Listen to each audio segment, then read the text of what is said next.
There's concern tonight that contamination from an old factory in Goshen might have spread. It's new information about a story that we brought you at 5:30. Now, the EPA is now looking into the possibility of asbestos at the site of the old Johnston Controls plant. WSBT 22's Patrick Roth is here now. Patrick, a class action lawsuit has been filed over this. Yeah, Rick, as you can see behind me, there's still a lot of debris from this plant that's still standing. The concern is that contaminants might have been left behind and seeped into the soil, maybe even the water in the air. For decades, this was a factory at the heart of Goshen. More than 1,000 people worked here.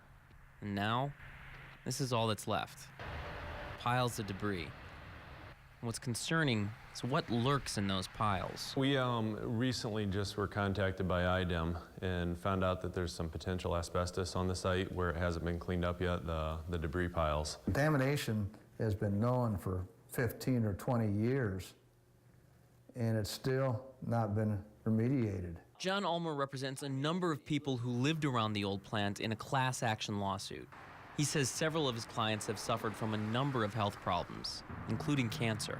There's no question that there has been asbestos or asbestos in the buildings.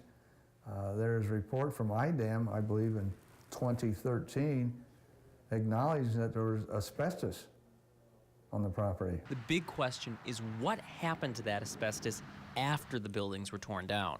The buildings were demolished, and there's been no record that asbestos that had been in the buildings was removed prior to the demolition. For the city, there isn't much they can do on their own. But the hope is that the EPA will be able to fix the mess that's left behind. So EPA and IDEM have been fantastic. They responded immediately through phone calls and then also email, let us know that this is something they're going to move on quickly.